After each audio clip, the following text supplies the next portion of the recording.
Hi everyone, welcome back to the studio, and today we're here with a brand new video. We're going to talk about When Calls the Heart, Season 9, Episode 2, titled Out Like a Lamb.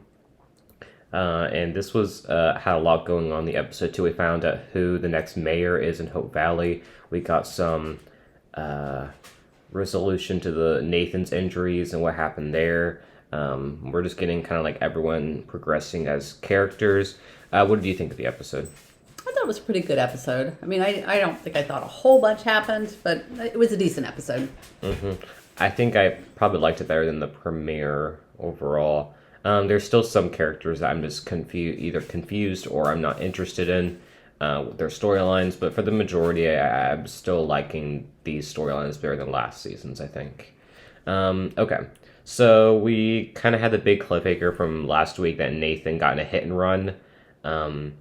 And it kind of, the teaser showed that he might suffer for some memory loss, but he was just messing around with Elizabeth. So that was just a cop out. It was kind of funny though when she called him out for it. What do you think of that? Yeah, I mean, it's just kind of funny. She's like, "Okay, is this how things are going to be between us?" And yeah, so I think it is. I mean, they're trying to make a little bit light of it, that they kind of transition into a joking friendship kind of relationship. So yeah.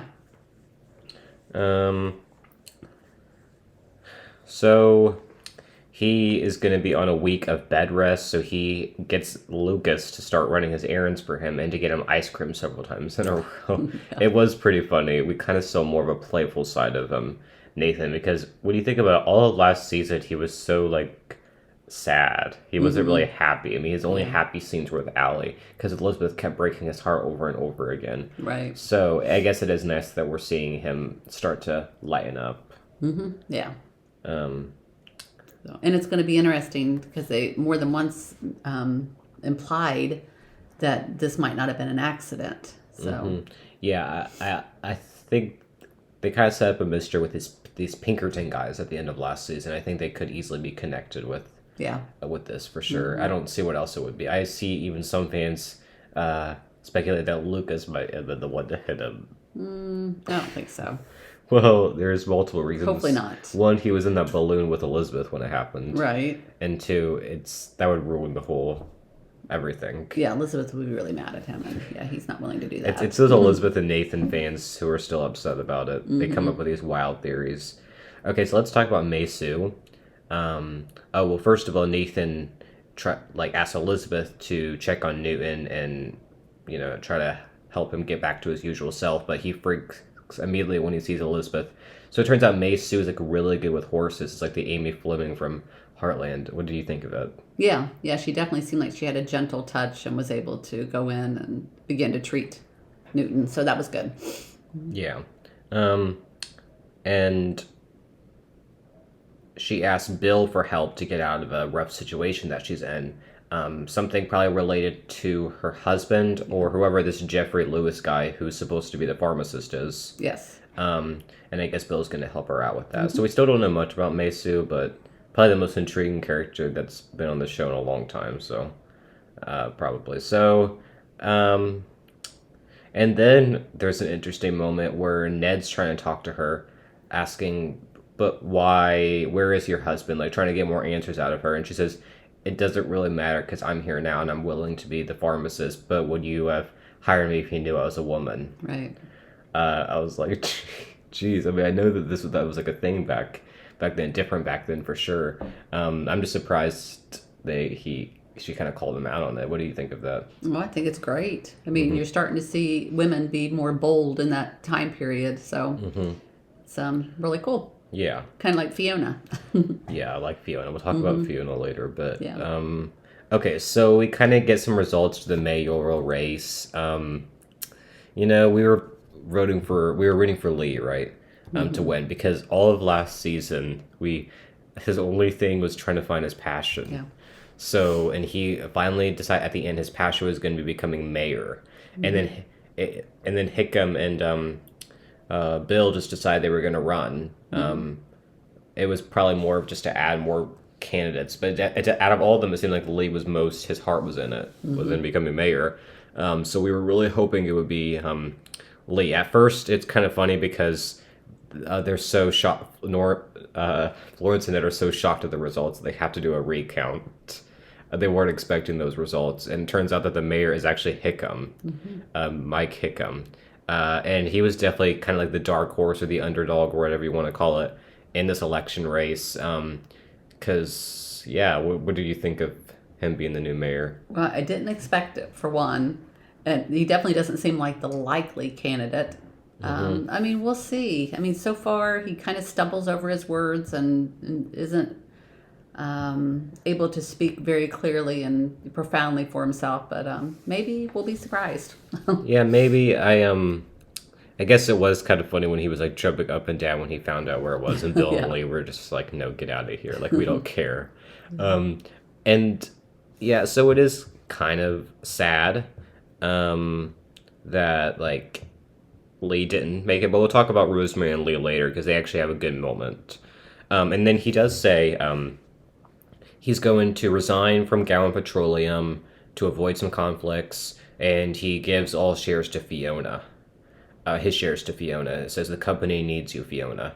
What did you think of that? Yeah, I mean, it's going to be a good way for Fiona to prove herself, and yeah, that's pretty cool. So I guess that's one good thing that he decided to do as mayor. The only thing is that the mayor kind of thing was paced kind of weird because it kind of happened in the middle of the episode, the reveal, and then we saw that.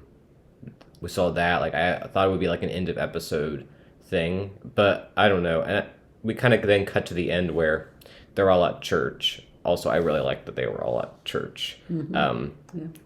And Joseph was like, "Do you have any words to say, Mayor Hickam?" And he says what he said or something like that. So Yeah, it's like basically what you said. he's just not prepared for this. He doesn't know how deep it's gonna or how much work it's gonna be. Where I'm like, if Bill or Lee were gonna do it, they would have something to say. So I am just kind of disappointed. One, because of Lee and his purpose thing, and two, does Hickam really need to be mayor? Is my question. Like, or I know none of them need to be mayor, but does Hickam being mayor? Is that going to help him any? I mean, it's not like we really know this character at all. Maybe that's another thing. It's not like a Bill or a Lee that we know. So, Yeah. but I don't know. I'm sure we'll get used to him being mayor, and I'm sure he'll do a good job. So let's talk about Gowan. So he is kind of still wrestling with this guilt. I was kind of confused as to what was even going on with this oil business. What it looks like is that Jerome put him in charge of watching the mines, and he kept saying it was unsafe, but Jerome didn't listen, and that's what caused a bunch of these men to get killed. So it's not like it's all Henry's fault. Is kind of what we found out. It's this Jerome's guy fault too. What did you think of that part kind of being? Yeah, I mean, you definitely see he's definitely got some demons. He's struggling with the deaths of these men that he's feeling like was his fault. But, as we see, I mean, Gowan was just the manager, and he was following orders from the investors, the people above him. So, yeah, so this definitely brought up a lot of pain and remembering for him. So it's hard stuff. Yeah, it definitely is. And then we see Lucas is still planning to drop out. He talks to Smith, and I guess they want Henry to like take Lucas's place in a sense, but Jerome does not want Henry to be involved just because of their past. But then he does extend an olive branch and like to him and say, "I'm willing like to let you on board if you want to." And Henry's like, "I'll consider it." So I'm kind of confused because everyone's either like dropping out of the oil business or joining in. So here's what I've gathered is that Jerome, wait, I'm not even sure who's running it at this point. Jerome's the investor, so that's Okay. the money behind it. And I guess it would be Fiona. Henry and Fiona, I guess. Yeah. Well, it used to be Henry's, obviously. Didn't he step down and Lucas just took control of it at one point and then he joined back? It's just so much back and Yep, forth. for sure. But yeah, and then Gowan tells Elizabeth, "I can't quite outrun my past." So that was interesting. I think this season's really going to be a big redemption season for for Henry and like working on his demons, working on his past. Yep. I mean, literally, he said, "I can't outrun my past." So I think he's really just going to face things head on. Mm-hmm. And Elizabeth did tell him, "Could you talk to the kids and explain kind of why you were in the mining?" Well, that fight not the with wine, Jerome. the fight with Jerome. I meant to say. Sure. And he does. He kind of struggles with it. It's kind of funny, actually. He's like, "Don't fight, first of all," and then he's like, "Eat your vegetables." Yeah. That was pretty funny. Yes. And Elizabeth had to say, "Is there anything else you want to say?" Over and over again. And he does say, "If we all keep fighting, people are going to get hurt," or something along those lines. And that was good of him to say. I think I'm liking the slow steps that Gowan is taking. But it is kind of sad when he's walking up to the church at the end and then he just decides not to go in. Yeah.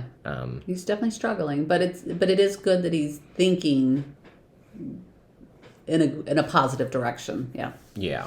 Because Gowan's always been kind of like one of those characters, like one of my favorite characters personally, just because of how he's written. I mean, because really, it's not like he's done anything bad in the past few seasons. He's actually been becoming better. So it's still kind of sad to see him in this. But I have a theory at the end that we'll talk about. I'm saving the whole Abigail thing to the end. Okay, so there's some other points I wanted to talk about. So first of all, Cooper tells his mom that he asked, "Do I have to go to church?" And then she reports this back to Joseph, and Joseph's kind of like confused, like why wouldn't he want to go to church? And Minnie's like, "Well, maybe we should just sit down and like talk to him."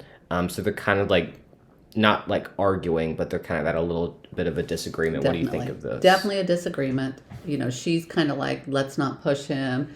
And he's kind of like, what are people going to think about it? Worried about what the people in the town are going to think. So I think Mom's more on base here. So yeah, definitely.